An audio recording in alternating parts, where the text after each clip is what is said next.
토끼띠는 12띠 중 네 번째 띠로 묘년생을 가리킨다. 오행으로는 묘목, 음양으로는 음에 해당한다. 행운이 오는 것은 결코 우연이 아니다.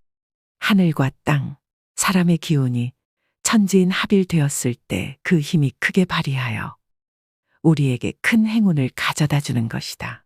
로또 당첨 역시 마찬가지이다. 로또 1등 당첨에 행운이 오는 것은 결코 우연이 아니다. 자연의 이치를 깨달은 사람만이 로또 1등의 행운을 거머쥘 수 있는 것이다. 지금부터 토끼띠에게 로또 당첨의 행운을 가져다주는 천지인 합일의 놀라운 비방법에 대해 알아보자.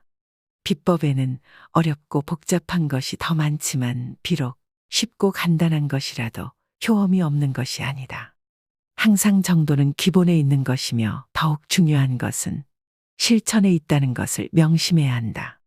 이것을 꾸준히 실천한다면 토끼띠에게 로또 당첨의 행운은 반드시 찾아올 것이다.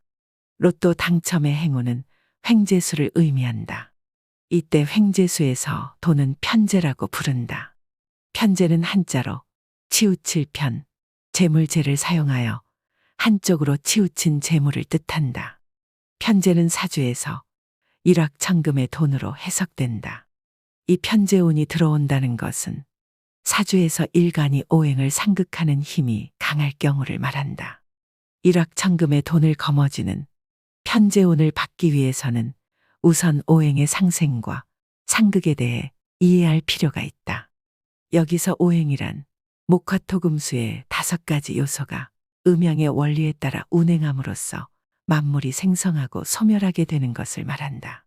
오행의 이 5가지 요소는 서로 상생과 상극이라는 2가지 상호작용을 통해 서로 영향을 주고받으며 순환한다.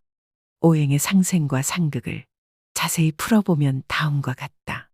상생은 한 요소가 다른 요소를 도와주고 성장시키는 관계이다. 나무는 불 속에서 활을 타오르며 불을 살려준다. 목이 활을 생하게 하니 목생화이다. 불은 무엇이든지 재가 될 때까지 태워 흙으로 돌아가게 한다. 화가 토를 생하니 화생토이다. 흙은 억겁의 시간을 견디며 흙 속에서 바위나 금속이 생겨나게 한다. 토가 금을 생하니 토생금이다. 바위는 스며드는 물을 품어 정화시키고 다시 바위 틈으로 맑은 샘물이 솟아오르게 한다. 금이 수를 생하니 금생수이다. 물은 나무를 살리고 성장시킨다. 수가 목을 생하니 수생목이다. 상극은 한 요소가 다른 요소를 이기고 억압하는 관계이다. 나무는 흙에 뿌리를 내려 흙을 가르고 파헤친다. 목이 토를 극하니 목극토이다. 흙은 흘러가는 물을 막아 억압한다. 토가 수를 극하니 토극수이다. 물은 타오르는 불을 이겨 꺼지게 한다. 수가 화를 극하니 수극화이다.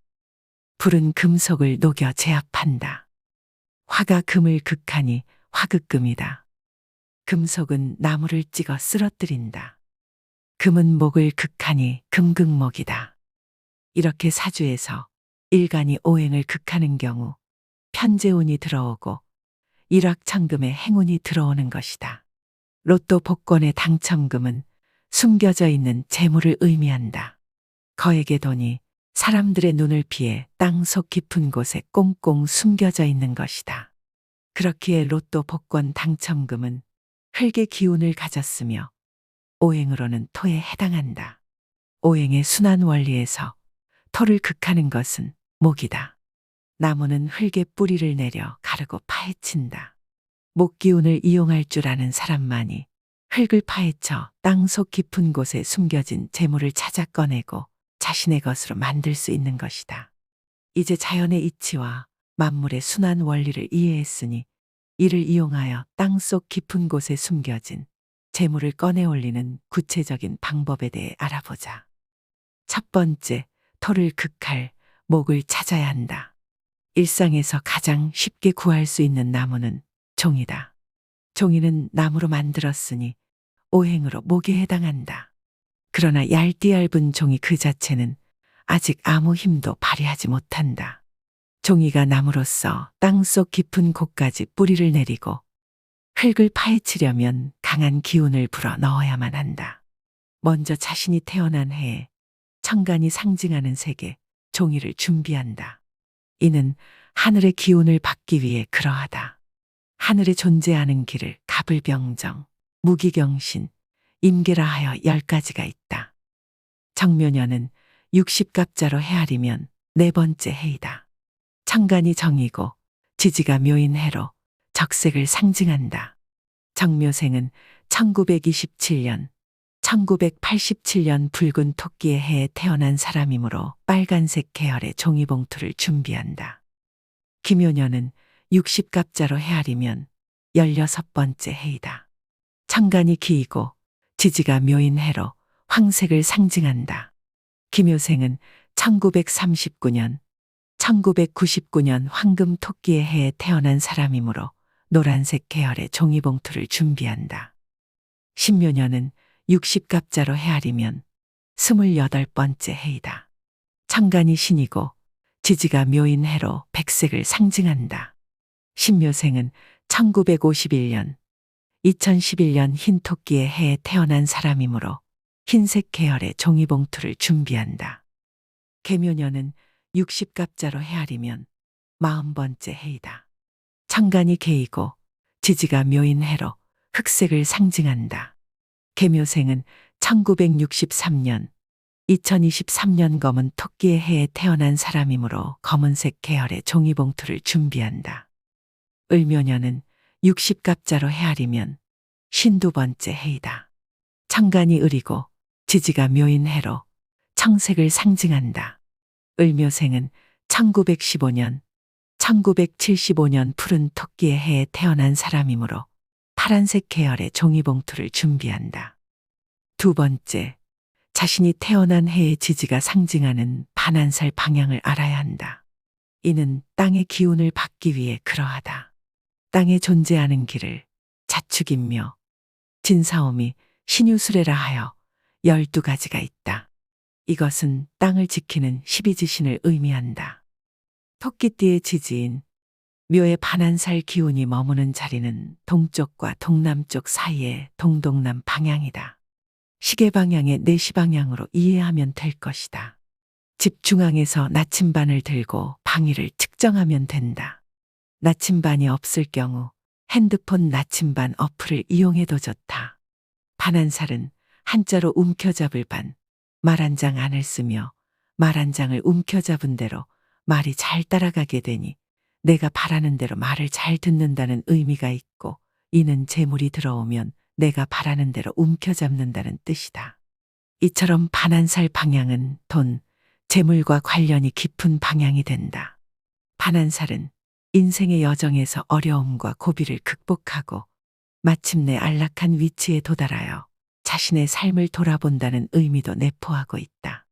따라서 반한살은 역경 후에 찾아오는 풍요와 행복을 보장해주는 방향이라 생각하면 된다. 이처럼 반한살은 재물을 부르는 방향인 것이다. 세 번째, 하늘의 기운과 일치하는 종이봉투에 로또 용지를 넣은 다음 이것을 땅의 기운과 일치하는 반한살 방향에 보관하도록 한다. 이때 로또 용지는 절대로 구기거나 접지 말고 반듯하게 펴서 종이봉투에 넣어야 한다. 이렇게 해야 목 기운이 강하게 파고들어 흙 속의 재물을 꺼내올 수 있는 것이다. 이제 이 봉투를 행운봉투라고 부르자. 이제 행운봉투는 재물을 꺼내 올릴 준비가 되었다.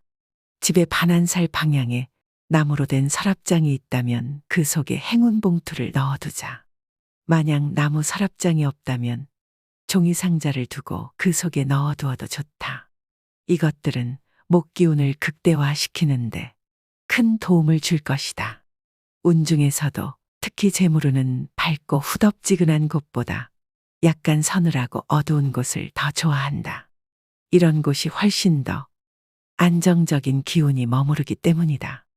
실제로 수차례 로또 1등에 당첨된 분은 항상 로또를 나무 서랍장에 보관했으며 로또 용지를 다룰 때는 인격체를 대하듯이 공손하게 했다고 인터뷰한 일화 역시 유명하다. 서랍장과 상자의 색상이나 디자인은 중요하지 않으니 마음에 들고 끌리는 것으로 선택해서 사용하도록 한다.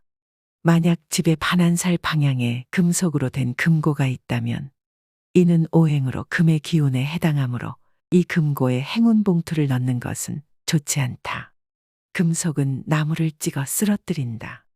금은 목을 극하니 목의 기운이 쇠퇴하게 된다. 그렇기 때문에 금속으로 된 금고 속에는 행운 봉투를 넣으면 안 되는 것이다. 금고 옆에 나무 서랍장을 두거나 금고 위에 종이 상자를 올려두도록 한다. 그렇다고 해서 이 비방을 위해 금고를 치워버리면 절대 안 된다.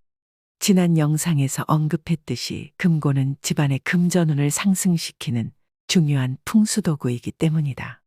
또한 반환살 방향에 주방이나 난로가 있을 때는 주의사항이 있다. 불은 무엇이든지 재가 될 때까지 태워 흙으로 돌아가게 한다. 화는 토를 생하게 하니 흙의 기운을 강하게 만든다. 이는 땅이 단단해져 흙 속의 재물을 꺼낼 수 없게 되는 상태가 된다는 의미이다. 따라서 가스레인지나 난로 등 불의 기운이 있는 곳에는 행운 봉투를 두면 절대 안 된다. 그렇다고 해서 물은 나무를 살리고 성장시키는 수생목이다 하여 행운 봉투를 물과 가까이 두고자 한다면 완전히 잘못된 생각이다. 물을 너무 많이 주면 오히려 나무 뿌리가 썩어버리기 때문이다. 무엇이든 적당할 때 그 기운이 발휘되는 것이다. 따라서 싱크대나 세면대와 같이 물을 직접적으로 사용하는 곳에도 행운 봉투를 절대 두면 안 되는 것이다. 네 번째, 하늘의 기운과 땅의 기운을 일치시켰으니 이제 사람의 기운을 더해 천지인 합의를 만들 차례이다. 사람의 기운을 더하는 것은 간절한 염원과 감사의 마음이다. 이루고 싶은 간절한 마음이 있다면 그 간절함의 크기만큼 큰 염원이 만들어질 것이다.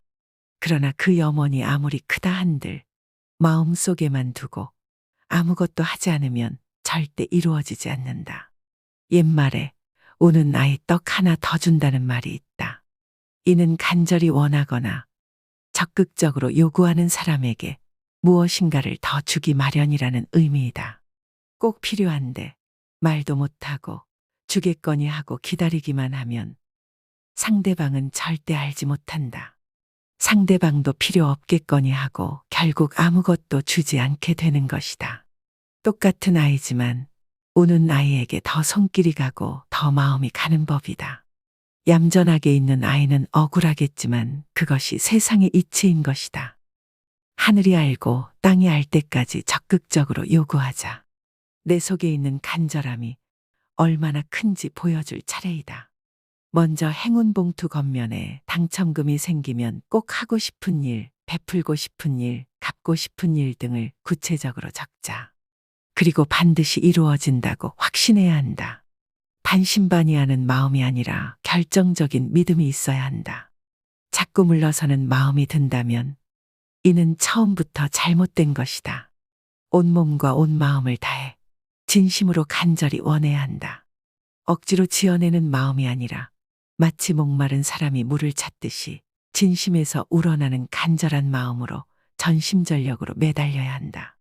지난 삶을 버리고 새롭게 거듭나겠다고 굳게 맹세하며 간절하게 기도해보자. 기도는 가능한 한 매일 같은 장소, 같은 시간, 같은 방법으로 하는 것이 좋다. 작은 물방울이 단단한 바위에 구멍을 내듯이 간절한 마음으로 정성스럽게 계속 기도한다면 이루고자 하는 것은 반드시 이루어질 것이다. 이번 주에 당장 당첨되지 않았다고 포기하지 말고 로또 1등 당첨의 행운을 거머쥘 때까지 계속해서 기도해야 한다. 내가 얼마나 간절한지를 보여주어야 하는 것이다. 몇 번이고 찾아와 부탁하는 사람에게는 반드시 마음이 기울어지는 법이다. 또한 불평하는 사람에게는 항상 불평할 일이 생기고 감사하는 마음이 넘치는 사람일수록 감사할 일이 자꾸 생긴다. 작은 덕이나 큰 덕이 생길 때마다 감사함을 절대 잊어서는 안 된다. 나를 도와준 그 사람에게, 그 환경에, 그 자연에 잘 이겨낸 나 자신에게 항상 감사할 줄 알아야 한다. 작은 복에 감사할 줄 아는 사람에게는 하늘도 감동해 반드시 큰 복이 내려진다는 것을 잊지 말자.